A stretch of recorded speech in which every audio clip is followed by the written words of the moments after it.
Hola chicos, en esta clase vamos a trabajar un poco con la integración de todos los temas vistos para luego pasar a las unidades de área, perímetro y volumen. Por lo tanto, vamos a corregir la clase anterior y en el material subido en PDF les dejo las actividades de la integración 2 y 3 que deberían realizar. En los puntos 102 y 103, como eran muy sencillos, solamente les voy a dejar esta imagen. En este ejercicio lo que tienen que hacer es plantear una ecuación respondiendo a cada dato que nos da y relacionándolo con los ángulos interiores de estos polígonos. Entonces, si sabemos que la suma de cada uno de estos datos nos va a dar por resultado la suma de los ángulos interiores, lo que hacemos es sumar A más B más C más D más E más F, como lo planteamos en esta ecuación, y lo tenemos que igualar, ¿sí?, a la suma de los ángulos interiores. Y para eso lo que hacíamos era utilizar esta fórmula de acá. Importante saber cuántos lados tiene cada uno de estos polígonos. Entonces, si sé que este polígono tiene 6 lados, voy a hacer 6 menos 2 y a ese resultado lo voy a multiplicar por 180. Este 720 es el resultado de la suma de los ángulos interiores para todos los hexágonos. No importa si son regulares o son irregulares. Una vez que tenemos esta igualdad, lo que hacemos es resolver como cualquier ecuación. Dejamos esos términos con x de un lado y pasamos los términos semejantes numéricos hacia el otro. Obtenemos que 16 es nuestra incógnita, pero como siempre, tenemos que reemplazarlo en cada uno de estos valores para saber cuánto va a dar cada uno de los ángulos que nos marcaba como incógnita también. Obviamente, para poder corroborar o verificar, lo que hacemos es sumar a todos estos y nos tiene que dar por resultado 720 o la cantidad de la suma de ángulos interiores que me había dado en los otros cuadriláteros o polígonos. En el caso del B, del C y el D, les dejo como resultado el valor de las X y les quedaría solamente reemplazar en cada dato para saber cuánto da esta suma. Para realizar una construcción de un polígono regular, lo primero que deberíamos hacer es armar una circunferencia del diámetro que nosotros querramos o tengamos espacio en la hoja, trazar una recta o una semirrecta, que obviamente para ustedes este sector va a ser el diámetro. Luego, a los 360 grados lo voy a dividir de acuerdo a la cantidad de lados que yo quiero construir.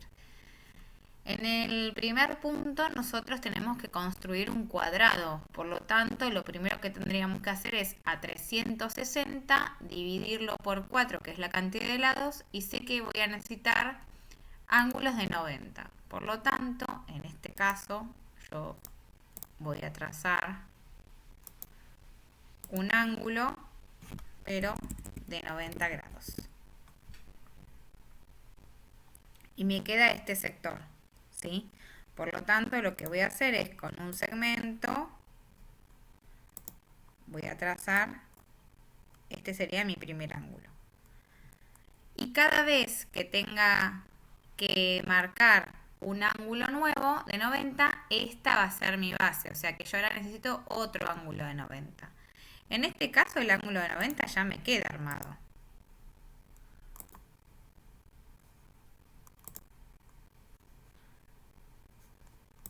Si lo corro para este lado, a ver si lo pueden ver, me queda otro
Para poder construir los próximos polígonos, lo que hice es trazar 3 circunferencias, un segmento dentro de cada uno, por supuesto, a 360 grados, que es el ángulo completo, ¿sí?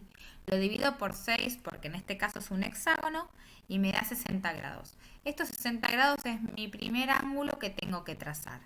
Y luego lo que voy a hacer es repetir este movimiento hasta completar toda la circunferencia. Obviamente, cada lado nuevo va a ser mi base.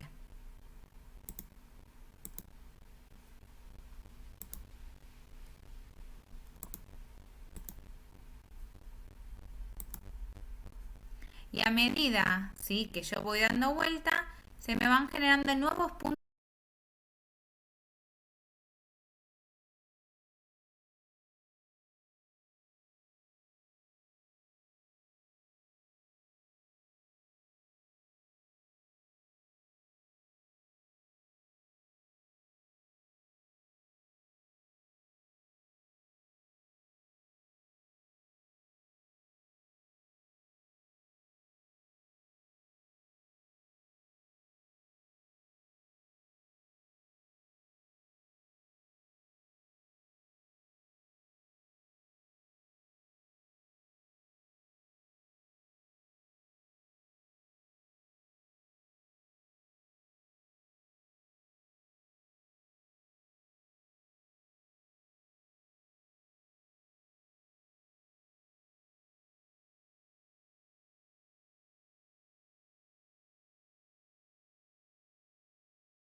Para el punto 108 nos pide trazar una circunferencia de radio 7,6. Por lo tanto, ustedes obviamente van a trazar un segmento de 7,6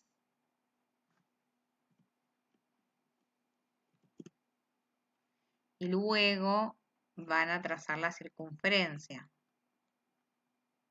Yo en este programa me voy a alejar un poco para que ustedes lo puedan ver.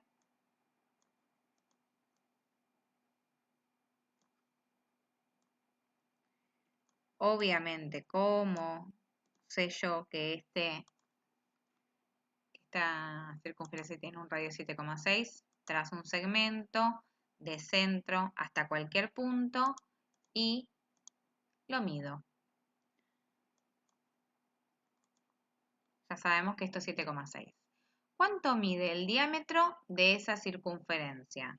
Para recordar un poco, el diámetro era 2 veces el radio. Por lo tanto, si yo trazo un segmento que va desde D hacia el otro extremo y también lo mido, me va a dar el doble. Obviamente, el diámetro va a medir 15,2. Y anteriormente dice cuál es la distancia entre el centro de la circunferencia y cualquiera de sus puntos. Si yo trazo cualquier segmento que va del centro a cualquier punto de la circunferencia y lo mido, me va a dar por resultado su radio, porque si recordamos la definición de radio, es la distancia que une el centro a cualquier punto de la circunferencia. Por costumbre nosotros siempre tomamos el radio de manera horizontal, pero el radio puede ser cualquiera de estas rectas, infinitas rectas que recorren la circunferencia.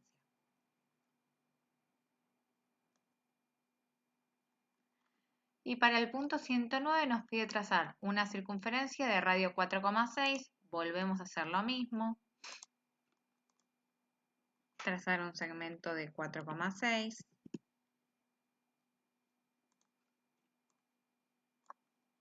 Si queremos corroborarlo, volvemos a tomar la distancia del centro hasta acá.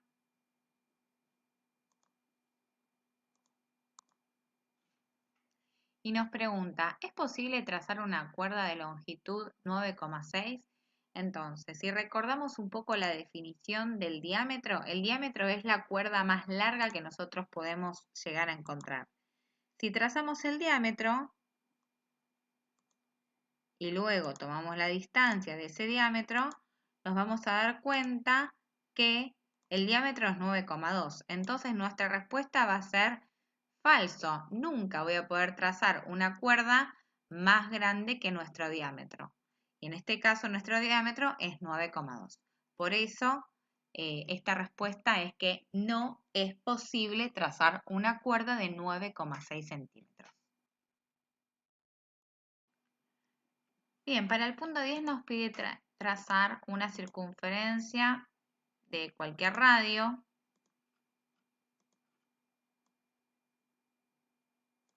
Luego trazar un ángulo inscripto de 30 grados. Para que sea inscripto, recuerden que el vértice tiene que estar sobre la circunferencia. Por lo tanto, este va a ser uno de los lados. Luego trazo las semirrectas que van a pasar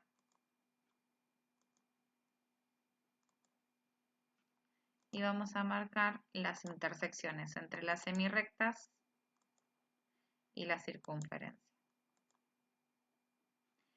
Luego este punto nos pide poder marcar el ángulo central y para que sea más cómodo visualmente, recuerden que el ángulo central es aquel que tiene vértice en el centro. Por lo tanto, lo que voy a hacer es trazar también dos semirrectas que tengan origen en este centro.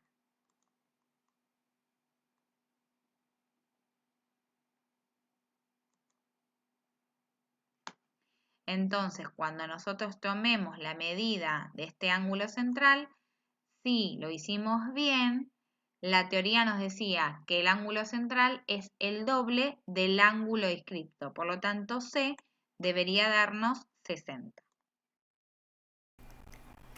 Bien, retomando un poco el 110, en el 110b dice que dibujen un ángulo inscripto de 100 grados y marquen el ángulo central. Repetimos, todo ángulo central es el doble del inscripto. Por lo tanto, si el ángulo inscripto mide 100, el ángulo central va a medir el doble, que es 200. En el punto 111 me pide exactamente lo contrario. Te da el inscripto,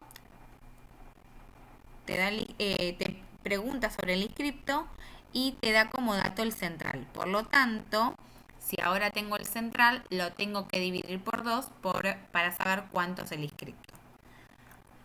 En el punto 112 también trabaja con esta propiedad. Por lo tanto, les dejo las resoluciones y cualquier duda también me consultan por mensajería. Y por último, el punto 113 nos pide averiguar cuánto es alfa, cuánto es beta y cuánto va a ser esta incógnita. Entonces, partimos de saber que nuestro ángulo central va a ser de 180 grados, ¿sí? Observen que esta recta, que es el diámetro, me está mostrando que el ángulo O es de 180 grados. Por lo tanto, nuestro ángulo inscripto